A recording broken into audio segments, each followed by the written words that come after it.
এই ভিডিওতে আজ আমরা আলোচনা করতে যাচ্ছি এইচএসসির হিসাব বিজ্ঞান প্রথম পত্রের একটি গুরুত্বপূর্ণ অধ্যায় অষ্টম অধ্যায় দৃশ্যমান ও অদৃশ্যমান।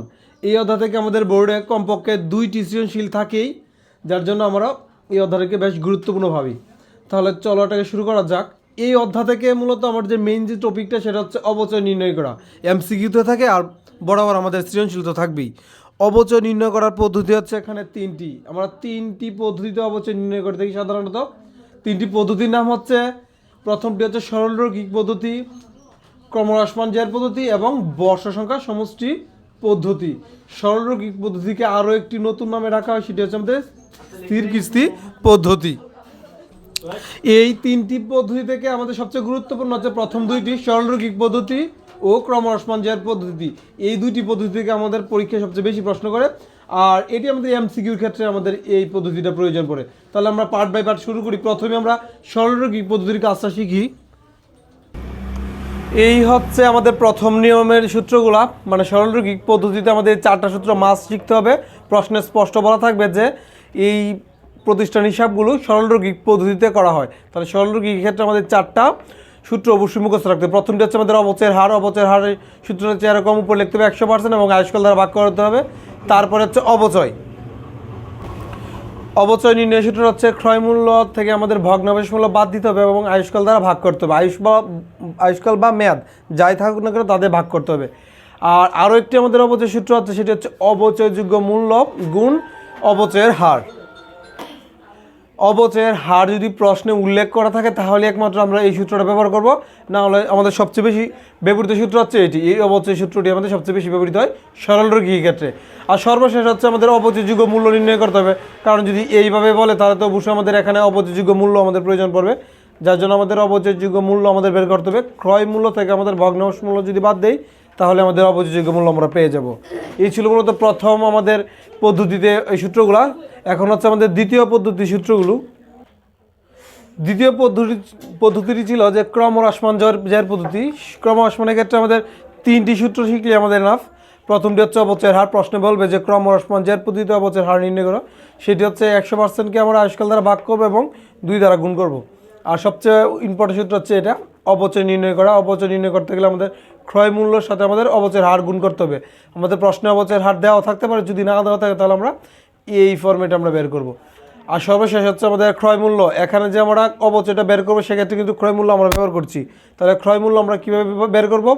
প্রথমে যে মেশিন থাক বা আসবাবপত্র থাক যাই থাক না কেনা, যে সরঞ্জামটা থাকবে বা যে স্থায়ী সম্পদ থাকবে তার যে ক্রয় সংক্রান্ত খরচাগুলি তা আমরা যোগ করবো। এই যোগ করার পর যে মোট ফলাফলটা পাবো সেটাকে আমরা বলবো ক্রয় মূল্য।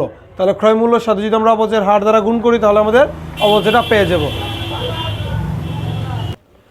এখন আমাদের বাকি রয়েছে 3 নাম্বারটি, মানে 3 নাম্বার যে পদ্ধতিটা ছিল বর্ষ সংখ্যা সমষ্টি পদ্ধতিতে আমাদের একটি সূত্র শিখলে হয়, সেটা হচ্ছে অবচয়।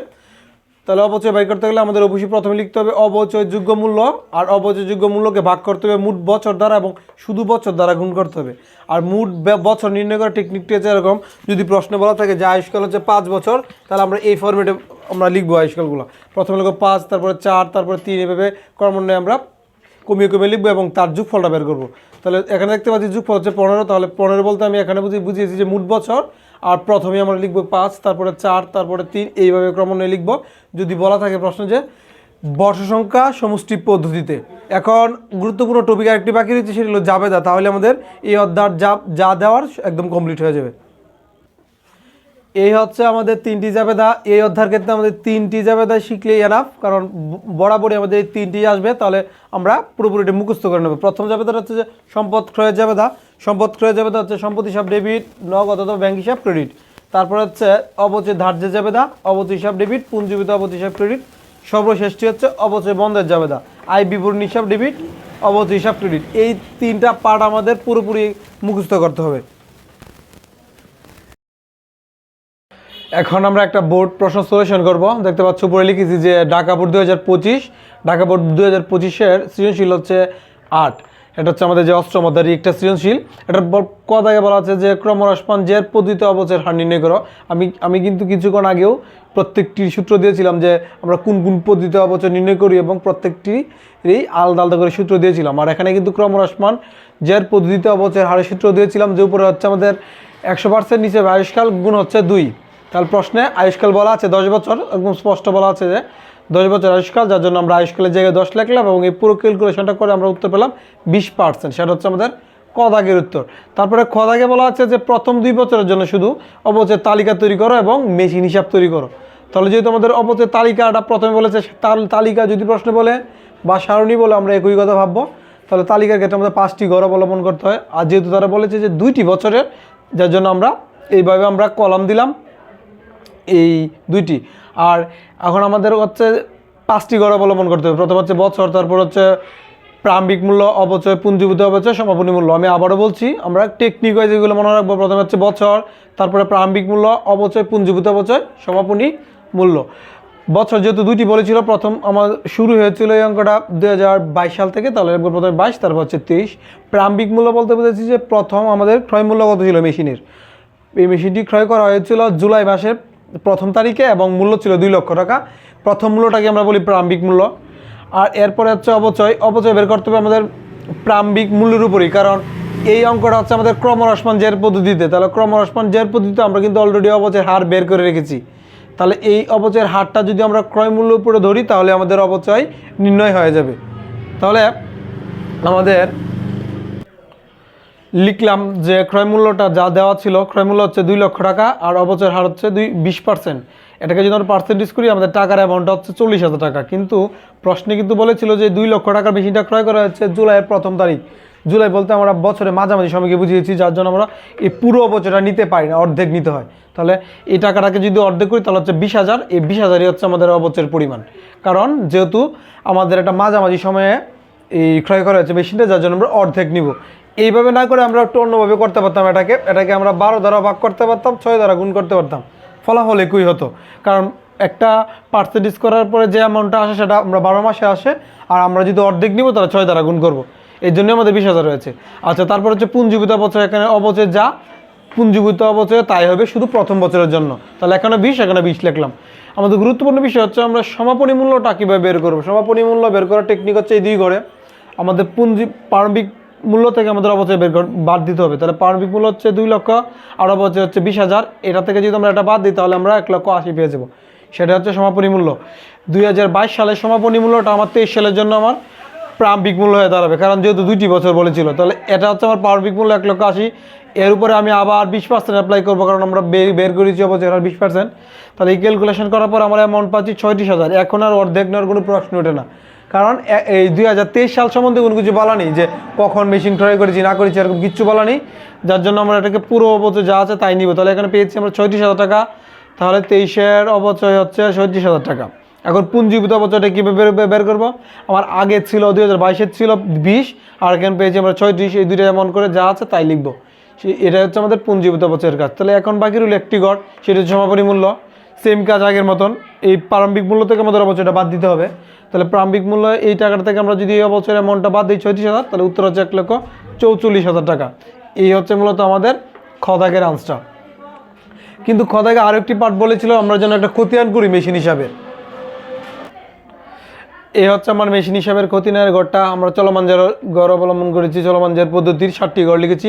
তারিখ বিবরণ, যাবতীয় বিষয়, ডেবিট টাকা, ক্রেডিট টাকা, জের ডেবিট টাকা, ক্রেডিট টাকা। যেহেতু তারা 2টি বছরের বলেছে তাহলে যার জন্য লিখলাম 22, 23।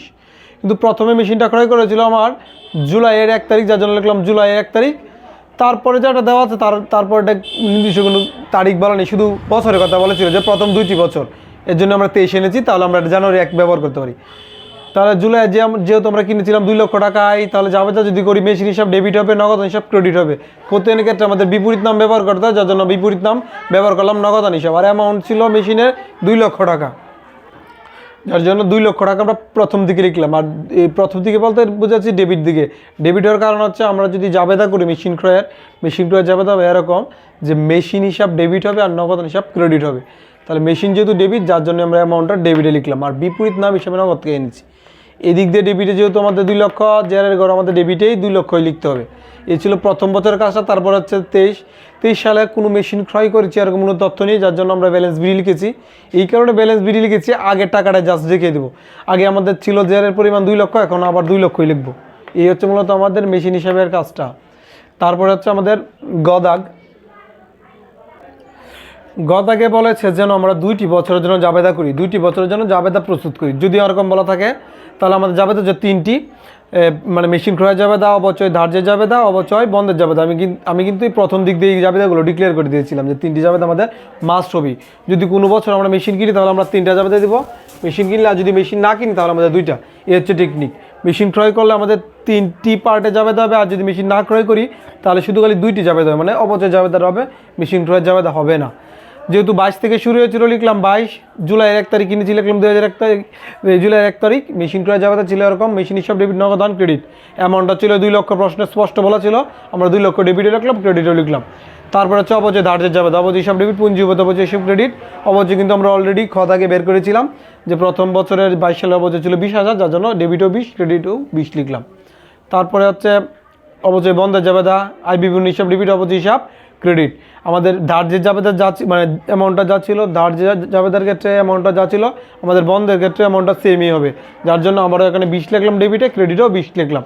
এই হচ্ছে আমার প্রথম বছরের কাজ শেষ, 2022 সালে কাজ শেষ।